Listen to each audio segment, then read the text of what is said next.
오늘 저에게 주신 하나님의 말씀은 구약 성경 창세기 26장 22절 말씀입니다.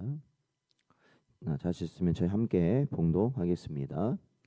이삭이 거기서 옮겨 다른 우물을 팠더니 그들이 다투지 아니하였으므로 그 이름을 느오봇이라 하여 이르되 이제는 여호와께서 우리를 위하여 넓게 하셨으니 이 땅에서 우리가 번성하리로다 하였더라. 아멘. 기도하겠습니다. 하나님 아버지, 지난밤도 하나님의 은혜 가운데 저희를 보살피시고 또한 저희들을 복된 자리로 인도하여 주시어서 오늘도 말씀과 기도로 시작할 수 있는 은혜 주신 것 감사드립니다. 언제나 하나님의 뜻과 하나님의 인도하심을 쫓아 살아가는 백성들 되게 하시고 특별히 우리의 눈의 현실에 저희들이 머무르지 아니하고 오직 하나님이 우리에게 주신 언약을 온전히 붙들고 살아갈 수 있도록 인도하여 주옵소서. 오늘도 저희들에게 은혜 주시길 간절히 바라오며 예수님의 이름으로 기도하옵나이다. 아멘. 오늘은 평화로 넓히시는 지경이라는 제목으로 하나님 말씀 증거합니다. 어제 저희들이 살펴본 창세기 25장을 통해서는 아브라함의 죽음에도 불구하고 하나님의 언약은 변함없이 진행되는 것과 또한 에서와 야곱의 탄생을 통해 하나님이 주권적으로 선택하신다라는 것을 저희들이 살펴보았습니다. 결국에는 이 세상에 많은 위대한 인물들이 나타나더라도 결국에 그들은 이 사망 권세를 벗어날 수가 없습니다. 그렇기 때문에 사람으로 이 세상의 역사가 이루어지는 것이 아니라 사실은 하나님께서 이 세상의 역사를 이루시고요. 그보다 더 중요한 것은 하나님이 세우신 이 구원의 역사를 하나님께서 주도하고 계신다라는 것을 알게 됩니다. 또한 이 선택의 진리에 있어서도 우리의 공로로서는 하나님께 나아갈 수 없는 것이고 무조건적인 선택으로 말미암아 하나님의 구원이 이루어진다라는 사실을 또한 오늘 저희들이 살펴본 25장에서 분명히 가르치고 있습니다. 그러기에 오늘도 이 시간 저희들이 이 자리에 나와서 하나님의 말씀을 듣고 또한 그 음성을 따라 산다는 것 자체가 하나님의 크신 은혜인 줄로 믿습니다. 오늘 본문 26장에서는 이제는 누가 초점이 되냐면 이제 아브라함은 죽었고요. 이제 26장에서는 이삭의 시대로 깊이 들어갑니다. 아브라함 때와 마찬가지로 또다시 큰 흉년이 찾아옵니다. 위기는 반복되지만 그 위기를 다루시는 하나님의 신실하심 역시 반복되고 있다라는 것을 26장은 보여줍니다. 흉년이라는 척박한 현실 앞에서 이삭이 어떻게 믿음의 자리를 지켰으며 또한 하나님은 그를 어떻게 하여서 평화의 사람으로 빚어 가시는지를 오늘 26장 말씀을 통해서 깨닫게 되는 여러분 되시기를 축원드립니다. 1절에서 6절 내용을 보면 기근이 들자 이삭은 비옥한 애굽으로 내려가려 하였습니다. 마치 아버지였던 아브라함과 같은 모습이었죠. 그러나 하나님께서는 이삭에게 직접 나타나셨습니다. 2절을 보면 애굽으로 내려가지 말고 내가 내게 지시하는 땅에 거주하라 이렇게 하나님께서는 직접 이삭에게 말씀하셨습니다. 그래서 당장의 배고픔을 해결하기에는 애굽이 정답이었지만 그렇죠. 현실적인 건 그랬어요. 현실적인 건 이 하나님이 머물라고 하신 가나안 땅은 지금 큰 흉년이 들어서 먹을 게 없다는 말입니다. 그러니까 현실적으로는 당연히 어디로 가는 게 맞아요? 먹을 게 있는 애굽으로 가는 게 맞죠. 그러나 하나님께서는 약속의 땅에 가나안에 머무르라고 하셨고 이삭은 하나님 말씀에 어떻게 하였느냐? 순종하였다라는 겁니다. 그 말씀에 순종하여서 그랄이라는 곳에 계속 머물러 있었습니다. 그러니까 이 말씀을 통해서 우리 개혁주의 장로교회에서 가장 중요하게 여기는 것 중에 하나가 무엇이냐? 바로 하나님 뜻에 대한 절대 순종을 우리는 강조하는 것입니다. 이 복이라는 것, 성경에서 말하는 복이라는 것은요, 환경이 좋아서 우리에게 오는 것이 아니라는 거예요. 야, 저기에 가면 모든 것이 잘 될 것 같다라는 그러한 것이 우리를 복되게 하는 것이 아니에요. 우리가 앞서 살펴봤던 사람 중에 그렇게 갔다가 망한 사람이 있잖아요. 바로 롯이 그렇게 해서 망하게 된 거 아니겠습니까? 그렇기 때문에 바로 복이라는 것은 좋은 환경이 좋아서 복이 되는 게 아니라 하나님이 머물라 하신 그 자리가 복된 자리인 줄로 믿습니다. 잠언서 3장 5절에서 6절 말씀을 보면 너는 마음을 다하여 여호와를 신뢰하고 내 명철을 의지하지 말라. 너는 범사에 그를 인정하라. 그리하면 내 길을 지도하시리라 말씀하고 있습니다.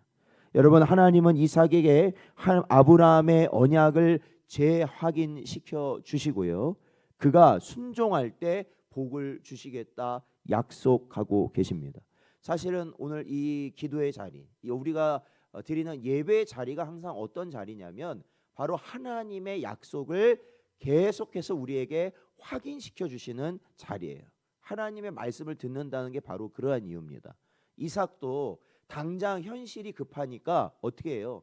그 땅을, 가나안 땅을 벗어나려고 했습니다. 그러나 하나님의 말씀을 들으니까 어떻게 해요? 다시 그가 그 자리에 있어야겠다라는 것을 결심하게 되었죠. 오늘도 이 시간에 저희들이 하나님의 말씀을 듣고 우리의 육신의 눈과 귀와 우리의 육신의 요구가 여러 세상의 것을 향하여 나아가려 하겠지만 언약을 다시 한번 붙드는 믿음을 회복하는 여러분 되시기를 축원드립니다.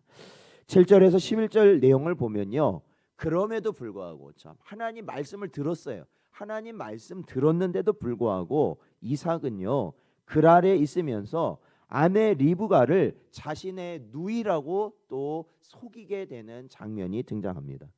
아버지 아브라함이 저질렀던 실수를 똑같이 반복하는 것입니다.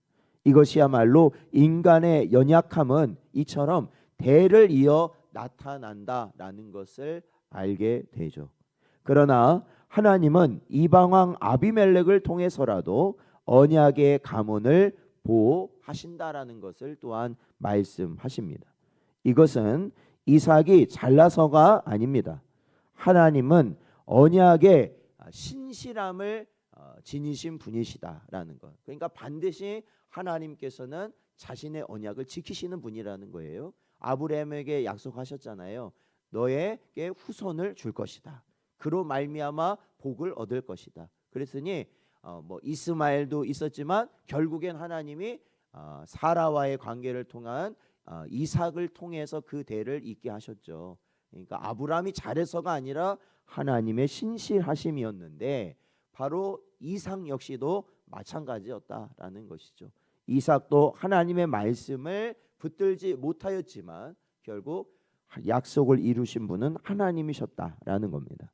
디모데후서 2장 13절 말씀을 보면 우리는 미쁨이 없을지라도 주는 항상 미쁘시니 자기를 부인하실 수 없으시리라 말씀하고 있어요. 그러니까 우리는 날마다 그래요. 우리는 날마다 변합니다. 생각도 변하고 마음이 변해요. 그러다 보니까 아무리 내가 결단하고 의지한 것이라 할지라도 결국에는 뭐예요? 그러지 못하는 것이 인생이지만 그러지 못할 것이라도 구원의 백성을 끝까지 인도하시는 분은 하나님이시라는 거죠. 그래서 우리는 뭐예요? 참고 기다리는 거예요. 우리 눈에는 절대로 그렇게 할 수 없는 사람 같아도 어떻게 저 사람이 믿음 있는 사람이야 라고 말하게 되는 사람이라 할지라도 우리는 그를 참고 기다려야 됩니다. 왜요? 결국에 그를 변화시키시고 인도하시는 분은 누구신 거예요?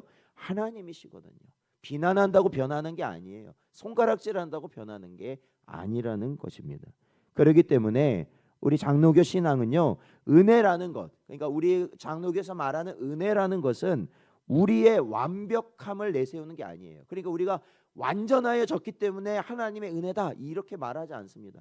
그거는 절대 맞는 말이 아니에요. 오히려 우리의 허물을 덮으시는 하나님의 열심 위에 하나님의 은혜가 나타난다라는 거예요. 그러니까 우리는 어떻게 해야 돼요? 덮어줘야 돼요. 예, 덮어줘야 됩니다. 들추는 자가 되지 말고 자꾸 덮어주고 오직 하나님께서 일하실 것을 우리가 믿음으로 나아갈 때 하나님이 함께 하시는 교회, 하나님이 함께 하시는 가정으로 세워지는 은혜가 있으시길 축원드립니다.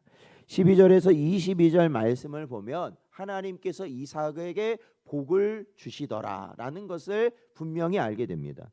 이삭은 그 땅에서요 농사를 하였는데 그 해에 얼마나 얻었냐면 평년 얻는 것에 비해서 100배를 얻었다. 평년 얻는 것에 100배. 그러니까 뭐 아무리 적게 얻었다 할지라도 그게 어마어마한 양이 아니겠습니까? 사실은 또한 흉년 중에 100배의 결실을 얻은 것이기 때문에 이것은 이 인간으로 생각하기에는 불가능한 것이죠. 사실은 이건 하나님이 주신 것이다라고 말할 수밖에 없다라는 겁니다. 그러니까 하나님의 복은 환경을 따라가는 게 절대 아니라는 것을 언제나 기억하셔야 돼요. 보세요. 나라가 어렵고 경제적으로 여러 많은 어려움이 있습니다. 그러나 하나님의 백성은 하나님께서 책임져 주시는 줄로 믿습니다. 왜요? 하나님께서 그들을 책임져 주실 때 그들은 더욱 하나님을 예배하고 하나님이 주신 사명을 감당할 수 있기 때문에 그렇습니다. 그러나 이 복이라는 것, 하나님이 복이라는 걸 하나님의 백성에게 주시잖아요. 그러면 그것을 사탄과 마귀가 좋아하겠습니까? 안 좋아하겠습니까? 당연히 안 좋아한다라는 거예요. 그래서 그 지역의 원주민들이 이삭이 복 받는 것을 싫어하였다. 시기하였다라는 겁니다. 시기가 그러니까 복을 받으면 받을수록 시기가 넘쳤다라고 26장은 말하고 있어요. 특히 블레셋 사람들이 어떻게 이삭을 대했냐면 이삭이 우물을 파니까 거기는 물이 별로 없잖아요. 우물을 파니까 우물이 하나님이 복을 주시니까 나오겠습니까? 안 나오겠습니까? 나오잖아요. 그런데 블레셋 사람들이 와서 그걸 어떻게 해버려요? 메꿔버렸다는 거예요. 얼마나 셈이 났으면 메꿔버렸다라는 거예요. 그런데요, 이삭이 어떻게 하였는가? 이삭은 돈도 있고요, 밑에 사람도 있었고요, 충분히 싸우면 싸울 수 있는 사람이었죠. 그러나 이삭은 싸우지 않았어요. 우물을 파요. 와서 메꿔요. 그러면 또 다른 데 가요. 거기서 우물을 파요. 그러면 또 와서 메꿔요. 그러면 안 싸우고 또 다른 데 가요. 거기 가서 또 우물을 팠다라는 거예요. 이렇게 3번의 우물을 파는 이야기가 나옵니다. 첫 번째는 에색이라는 우물, 거기서 다투었다라는 것이고, 또한 그 다음으로 판 우물은 신나라는 우물, 거기서는 대적하였다라는 의미를 갖는데, 마침내 이제 오늘 본문에 나오는 것처럼 르호봇이라는 우물을 파게 됩니다. 거기는 넓고 지경이 넓고 그 어느 곳보다도 좋은 곳에서 우물을 파게 됩니다. 근데 거기서는 어떻게 해요? 아무도 우물을 메우려고 하지 않았다라는 거예요. 평화가 임하였다라는 것이죠. 로마서 12장 18절 말씀을 보면 할 수 있거든 너희로서는 모든 사람과 더불어 화목하라. 사도 바울은 이렇게 말합니다. 또한 마태복음 5장 9절 말씀을 보면 화평하게 하는 자는 복이 있나니 그들이 하나님의 아들이라 일컬음을 받을 것이미요 라고 예수님께서도 말씀하고 있습니다. 여러분, 이토록 이삭이 앞선 2번의 우물 다 양보할 수 있었던 이유는 무엇일까요? 사실 우물은 굉장히 중요한 겁니다. 파면 나올 수도 있지만 안 나오는 경우가 더 많아요. 그러니까 10번을 타면 한 번 나올까 말까 한 게 우물임에도 불구하고 이삭은 아무렇지 않게 양보하고 싸우지 않고 떠날 수 있었던 이유는 무엇일까요? 바로 우물을, 즉 물을 공급하시는 분이 나와 함께 하시는 하나님이라는 확신이 있었기 때문에 그렇습니다. 세상 사람은 우물을 지켜야 산다고 믿어요. 당연히 그러지 않겠습니까? 우물이 있어야 사는 거니까요. 물이 있어야 사니까 이 물을 지키기 위해서 어떻게 해요? 싸웁니다. 투쟁합니다. 그러나 성도는 우물을 주시는 분이 하나님이시라는 것을 믿기 때문에 양보할 수 있는 거예요. 내어놓을 수 있는 거예요. 왜? 그거 내 거 아닙니다. 어차피 하나님 거예요. 하나님 겁니다. 그리고 그 물 자체를 나에게 주시는 분은 내가 능력이 좋아서 잘 파서 그런 게 아니라 하나님이 주셨다라는 믿음이 우리에게 있기 때문에 그렇습니다. 그러한 은혜 가운데 화목을 이루시는 여러분 되시기를 축원드립니다. 23절에서 33절 말씀을 보면 이삭이 부엘세바로 올라갔을 때 하나님은 다시 나타나 그를 위로하십니다. 놀라운 것은 이삭을 핍박하던 아비멜렉이 스스로 찾아와서 화친을 청한 것입니다. 28절 내용을 보면 왜 아비멜렉이 이삭과 화친을 맺었는가라는 이유가 등장하거든요. 그것은 이삭이 능력이 있는 게 아니에요. 이삭이 뭐 두려운 존재이기 때문에 그런 게 아니라 이유는 단 한 가지예요. 28절 내용을 보면 여호와께서 너와 함께 계심을 우리가 분명히 보았다. 하나님이 이삭과 함께 계신다라는 것을 이방 왕인 아비멜렉이 느꼈다라는 겁니다. 그것을 보았다라는 것이에요. 여러분, 성도의 진정한 승리는요, 내가 돈이나 힘으로 상대방을 굴복시키는 것이 아니에요. 소리 질러서 그 사람 그냥 막 싸움에서 이겨야 그게 굴복시키는 게 아니라는 겁니다. 성도의 진정한 승리는요, 상대방의 입에서요, 나를 보고요, 당신은 하나님이 함께 하시는 분이군요 라는 거예요. 그게 바로 성도의 승리라는 거예요. 이삭은 그곳에서 제단을 쌓고 여호와의 이름을 불렀다라고 성경은 말합니다.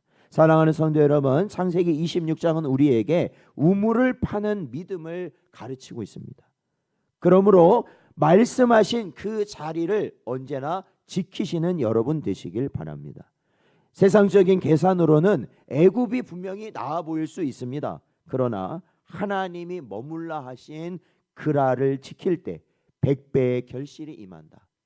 예배의 자리와 기도의 자리를 지킬 때, 하나님이 우리에게 주시는 헌신의 자리를 지킬 때 하나님은 복되게 하실 줄로 믿습니다. 또한 여러분, 오늘 말씀을 통해서 성경은 우리에게 뭘 말하고 있습니까? 다투지 말고 양보하라는 거예요. 다투지 마세요. 아무리 그것이 지극히 나의 것이고 나의 소유고 당연히 내 것이라 할지라도 그것을요, 그것 때문에 다투지 마시라는 거예요. 내가 우물을 붙들고 싸우면 에색이나 신나 바로 그 앞선 우물에 머물게 되지만, 하나님을 신뢰하고 양보하면 반드시 하나님은 더 넓은 르호봇으로 인도하실 줄로 믿습니다. 그리고 하나님의 동행하심을 증거로 나타내는 여러분 되시기 바랍니다. 나의 인격과 삶을 통해 믿지 않는 사람들이 당신을 보니 정말 하나님이 계시는군요 라는 고백이 들려지는 역사가 있기를 축원드립니다. 오늘 하루 다툼의 현장에서도 묵묵히 기도의 우물을 파며 하나님이 넓혀주시는 르호봇의 지경을 기대하며 승리하는 복된 여러분 되시기를 주의 이름으로 축원드립니다.